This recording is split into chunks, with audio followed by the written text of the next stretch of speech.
Good morning, and welcome to the Saint John Vianney Center's podcast, Journey to Thrive. I'm Sister Mercedes McCann, a Sister of Mercy of the Americas, and my title at Saint John Vianney Center is Leadership Relations. My title of today's talk is The Spirituality of Hope. So I think there probably is no better time of year to talk about the virtue of hope than during the Easter season. It's the virtue that kind of takes over with all of the joyous stories that happen between Easter Sunday, or actually Holy Saturday night, all the way up until Trinity Sunday. So it seemed very appropriate to be talking about hope at this particular time of year. So in her lyric poem, Hope is the Thing with Feathers, Emily Dickinson writes, "Hope is the thing with feathers that perches on the soul and sings a tune without words and never stops at all." So as Dickinson describes hope, it's rather ephemeral as virtues go. We can't see it as we can charity, or express it as we do faith, because we express our faith through sacraments, liturgy, etc. But we can feel it, and we certainly know when hope is absent. It is also the confident expectation in what God has promised, and its strength is in God's faithfulness. So these readings, especially of this week, the confident expectation, and even when that seems to have fallen apart, for instance, with the disciples in the upper room or with the two disciples on the road to Emmaus yesterday, it appeared to have fallen apart. But yet underneath it all, subliminally, the hope was there. So it's the confident expectation in what God has promised, and its strength is in God's faithfulness. Regardless of what's going on, we know that God is faithful. Rabbi Jonathan Sachs further delineates the difference between hope and optimism. And he says that optimism is a belief that the world is changing for the better, while hope is the belief that together we can make the world a better place. So it doesn't have the specificity that optimism has. I think another maybe more specific example of optimism is, if I'm good between Thanksgiving and Christmas, Santa Claus is going to bring me what I want. That's optimism. Hope is Advent brings a time of blessing, of joy. Christmas brings a certain spirit about it. It's very different. There's no specificity as such with hope. So hope is one of the virtues we need to practice as we live through these times of uncertainty, chaos, angst, the diminishment in religious life in our communities, uncertainty in our church, and certainly uncertainty in our world. And these signs that are certainly do not seem hopeful show no sign of abating. And they manifest themselves in us as free-floating anxiety, which eventually has the potential to take its toll on our sense of security.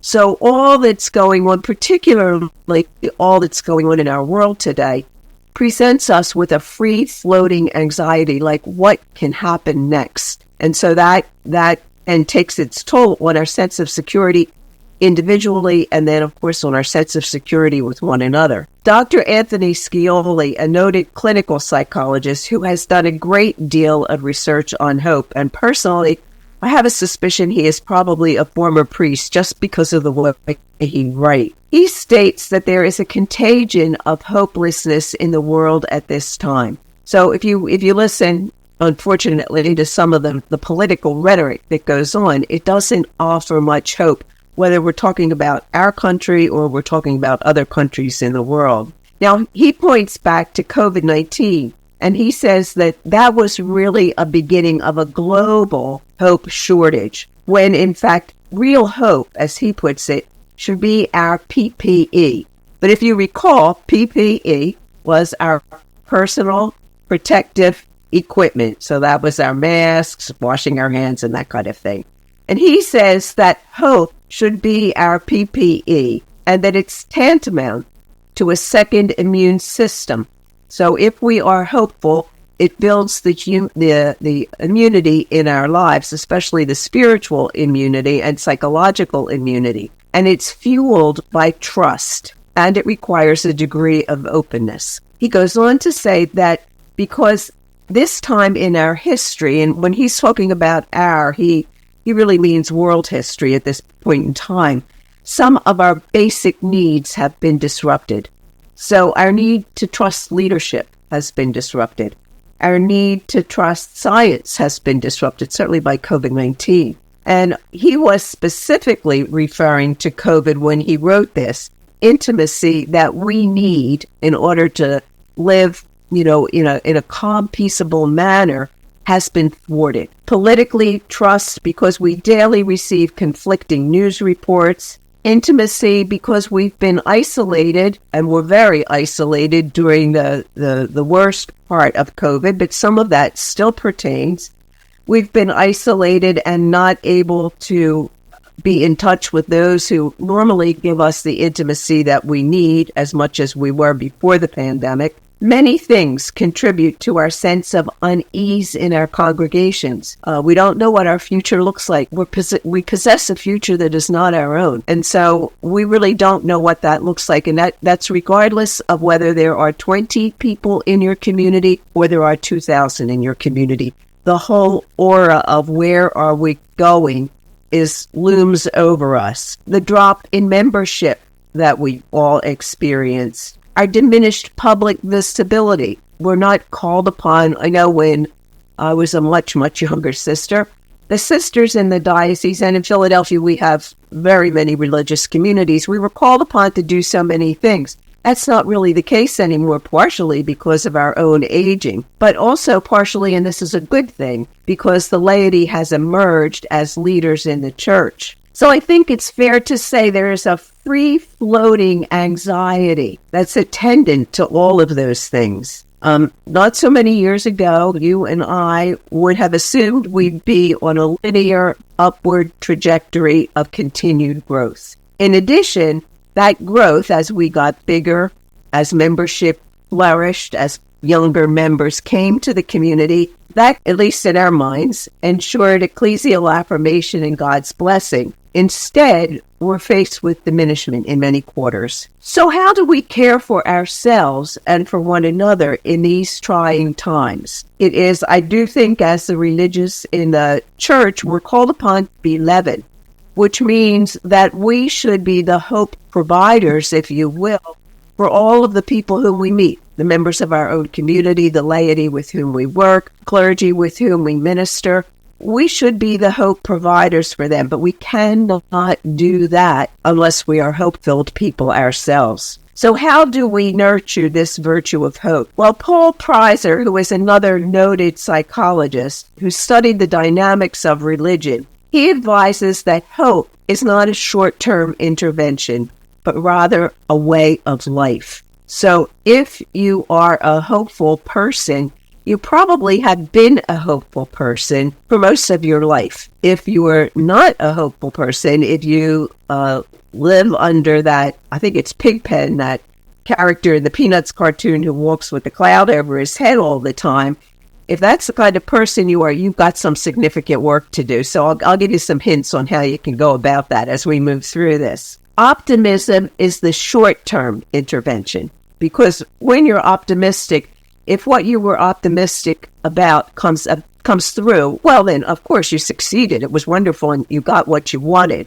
So it's a short-term intervention. Hope is the way of life. Now, hope is developed in our infancy and maybe from life in the womb. We don't know that because we don't remember what it was like in the womb. But it's like a muscle that has to be worked at. And it is, for us, it's also the muscle of dependence on God. And I think when I'm talking about a spirituality of hope, what I'm talking about is exercising that muscle. Maybe for most of our lives, we took the theological virtues for granted. Oh, faith, hope, and charity. I hope I get that right in the next exam that comes along. And, we didn't pay a whole lot of attention to them. But now we live in times when we need that type of attention. So if you go back to your Psychology 101 course in undergrad work, you'll remember Erikson's chart of human development. And the very first stage, which is infancy, if worked through adequately at stage of infancy, then we develop a sense of trust. And that sense of trust then morphs into a spirituality of hope as we grow and mature.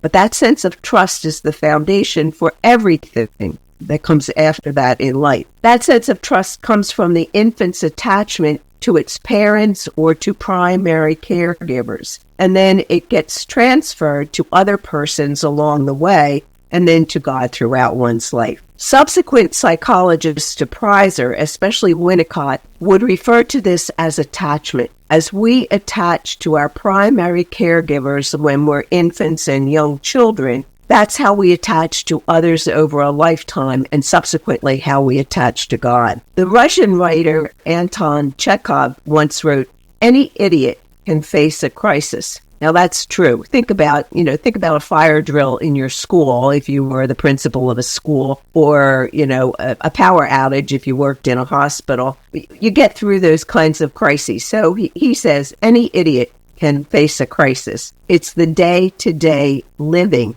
that wears you out. And I think we can all attest to that.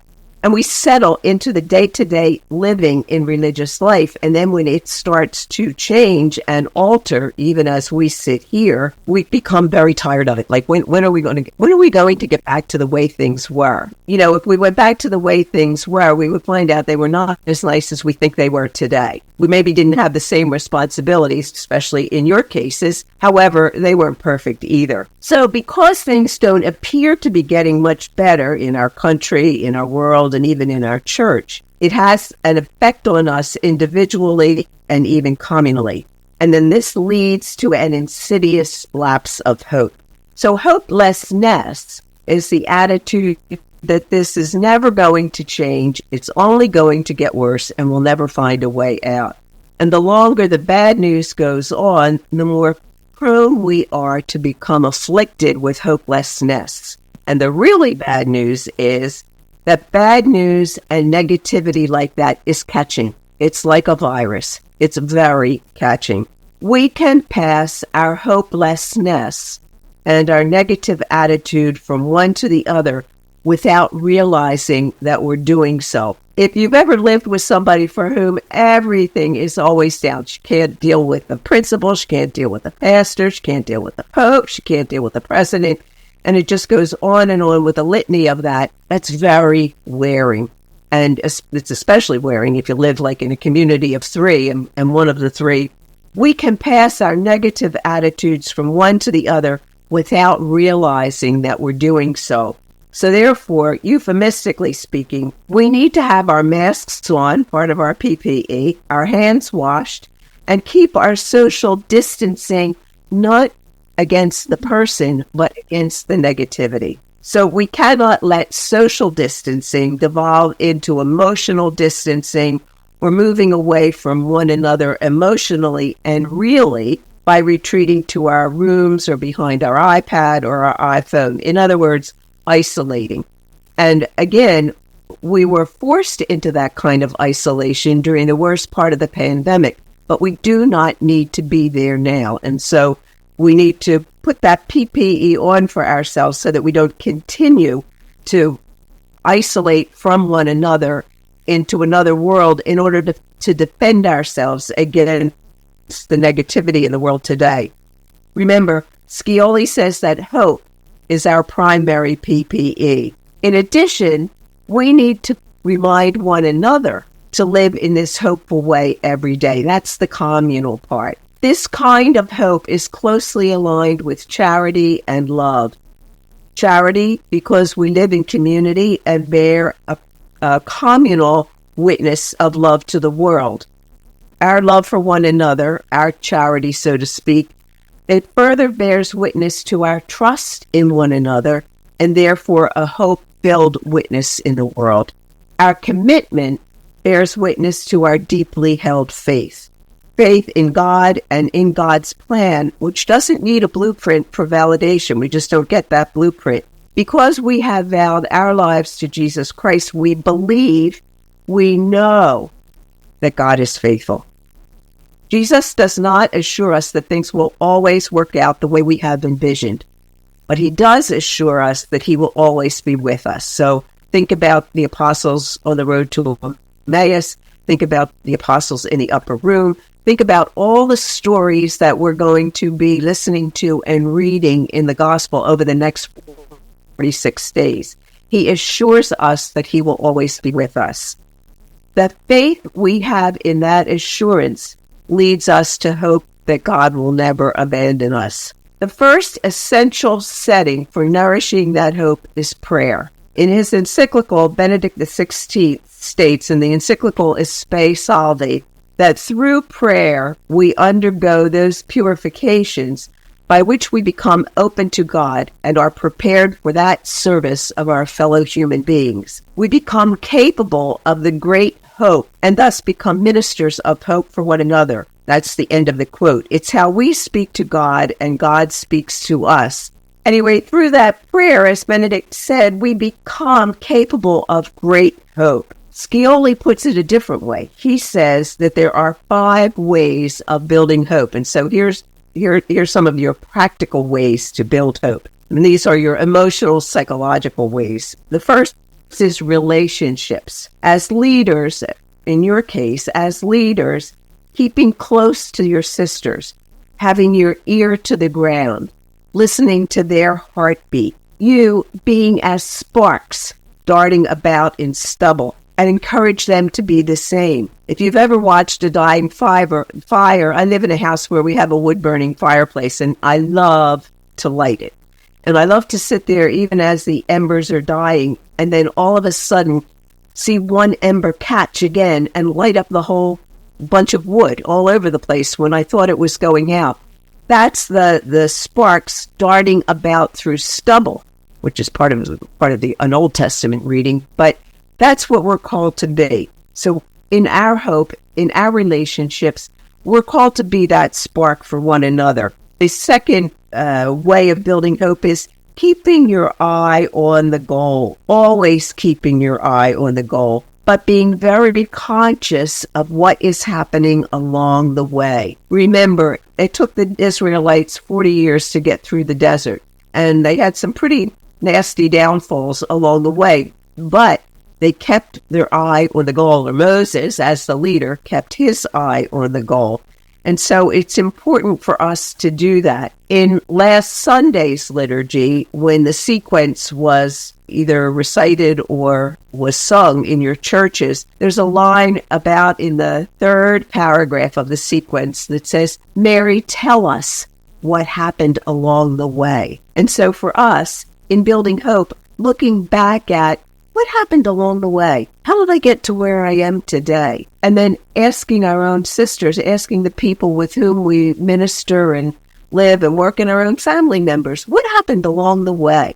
What are some of the things that engendered hope in you? And remembering them is so important. The third thing that he talks about is coping, and we'll get to that in a minute. What are your personal coping skills? The fourth is spirituality, which, as I alluded to a little bit with Benedict's writing. And the fifth is having a mission in life, which of course we all do. So back to relationship. Relationships are akin to that idea of attachment that I talked about a little while ago. Even if we have not had positive experience of attachment in our childhoods, life in community affords us myriad opportunities for attachment, myriad opportunities. Primary would be our personal attachments to one another. You may be getting tired of the people you live with, and that's a good sign. Maybe it's time for a change.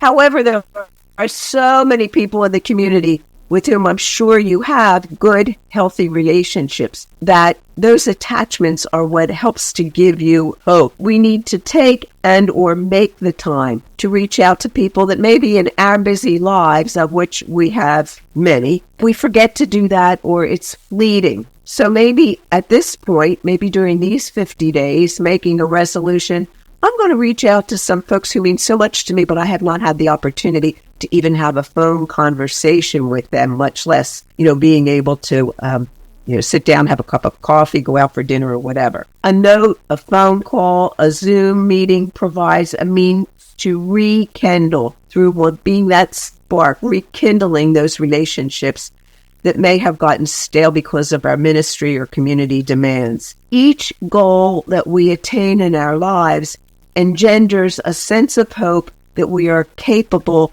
of reaching the ultimate goal. So every small goal that we attain says to us, I'm capable of reaching the ultimate goal. If you think about the disciples on the road to Emmaus, attaining Emmaus itself became a goal as they were walking along with this person whom they did not realize who it was. That became the goal in and of itself. And of course, because they attained that goal, what did they do? They turned around and they ran all the way back to Jerusalem to spread the good news among the other apostles. So each small goal attained engenders hope and helps us to move on to the next goal. Coping. Figure out what's the best coping mechanism for you. We all do not cope in it.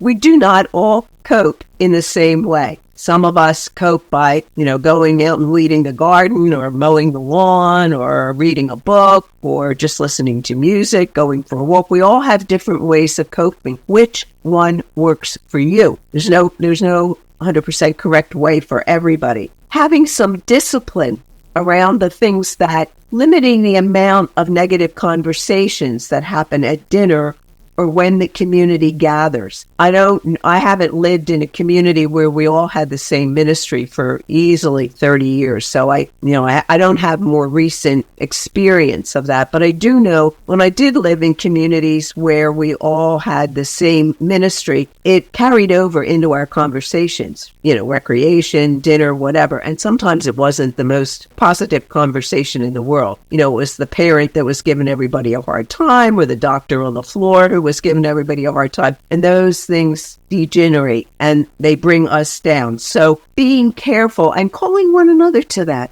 saying, I don't know if you realize, but you just keep complaining and complaining and complaining about so-and-so or such and such. Maybe we need to think about what are we going to converse with one another? And that's not to say that you don't need someone to blow off steam with periodically, but every night isn't periodically, and every night at dinner isn't good for your digestion anyway. So being careful about that and calling one another to examine what is it that's dragging us down rather than what is building us up. For some people, occupying themselves with hobbies or games, either alone or together. I know plenty of people who play words with friends. I've actually delivered talks where I've been watching people in the congregation or audience play words with friends, with their friends. I can't see what you're doing, so you're off the hook. But that's, it's a way of relieving steam. When you're doing those kinds of things, you're totally concentrated on whatever's on the board in front of you or whatever's on the screen in front of you. Time alone. What works for you? What is the coping mechanism that works best for you? You cannot be hope-filled if you are depleted. Think about when you're on an airplane and, when the flight attendant comes out to give the instructions at the beginning of the flight and says, when the oxygen mask comes down, put it on yourself first and put it on the person next to you after that. The reason being, if your oxygen runs out, you can't be helpful to the person next to you. So if your hope runs out, you can't be that hope provider for other people in your lives. The next thing that Skilley talks about is spirituality, devoting more time to prayer. Two foundations for practicing hope are mindfulness and gratitude.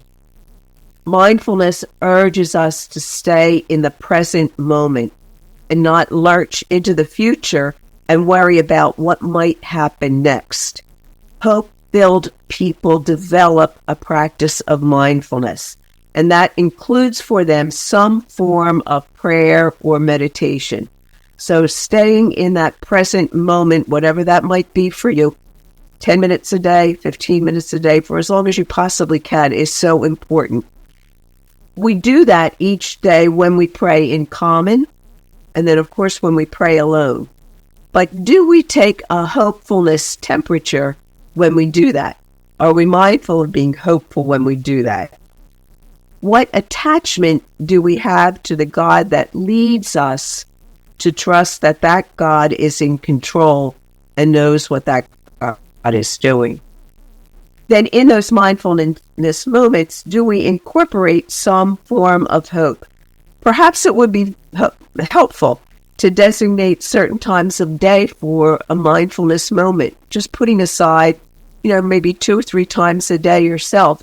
What am I mindful of in this moment, and what have I been mindful of through this morning, through this afternoon, through this evening? And of course, when we do our examine of consciousness at night, that's part of what that is supposed to be. Whatever helps you spiritually cope, helps you to realize that God is in control, and that will help to stimulate your hope. Our mission in life, that's the thing that Scioli talks about. In this time, what do you believe your mission in life is to yourself, to your community, and to others? And then how do you work towards that?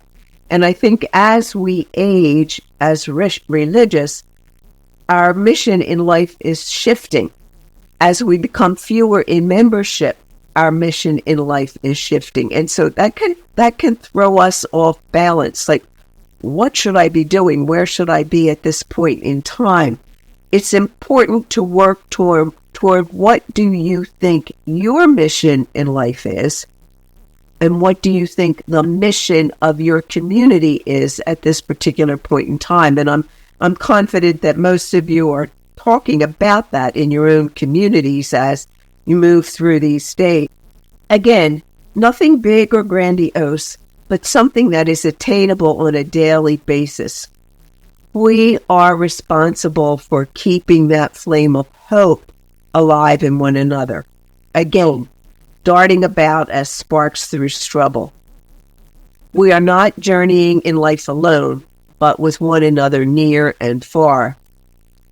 Scioli says that we should surround ourselves with hope providers, those people who foster hope in us. So identifying for yourself, who do I really enjoy being with? And when I'm, after I've spent some time with this person, I kind of have a new vigor for life, even if it's just for the rest of the day. I have, she or he picked me up and I'm able to go on. We should surround ourselves, he says, with those individuals who foster hope in us. And certainly, we need to be the hope providers for one another. At this time, that may well be our mission in life, to be a hope provider. As I said, we're excellent at carrying out our mission in the world, but what about our mission to one another? Maybe that's where we need to be concentrating at this point in time. Which brings me to gratitude. Besides mindfulness, gratitude is another foundation of hope. What would it be like if every morning and every evening at prayer, we expressed gratitude for one thing that had happened in the intervening time? Just one word. If you pray in common in your community, then one word aloud. If you pray alone, then one word for yourself. I know one Tuesday, at the end of the day when I was praying, the piece of gratitude that came to me was Paschal remedies. Now, the prescription had not been filled yet, so I didn't really have an answer, but I was grateful that it had leapt off the page and stayed with me for the day. What is the Paschal remedy? So coming to the end of the day and being grateful for one very small thing doesn't have to be big. To be grateful, we have to draw on the resources that bring out the best in us. And those would be the hope providers of which Scioli speaks. And an essential ingredient for nourishing hope is the ability to wait. We're not good at waiting. We want the answer, and we want it right away. So where's the community going to be in 5 years? Where's the community going to be in 10 years? Where's the community going to be tonight? We want the answer right away. Now, hopefully tonight you'll all be able to gather around the table with somebody, some community member. So there's a prayer of gratitude that you were able to do that, and you were able to wait through this day to see what was going to happen tonight. If hope's destination is the future, And since there are often roadblocks and detours along the route, and we move toward a destination that's unknown, then we must know how to wait. We've got to figure that out. Jesus waited 3 days in the tomb, not really knowing if that the bend in our faith that you follow, not really knowing where this is all going to wind up. So knowing how to wait bears fruit in us at a psychological level in the sensation of strength, joy, and satisfaction. It's not derived from outward expectations being met. It's produced from within. So hope is atemporal. It's out of time. It transcends time at an intersection of time and timelessness.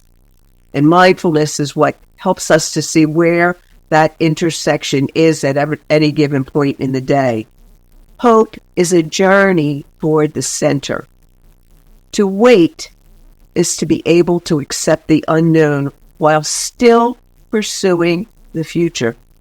We're all on that journey, whether it's our own individual futures or it's our communal futures, being able to pursue that future in the midst of the wait.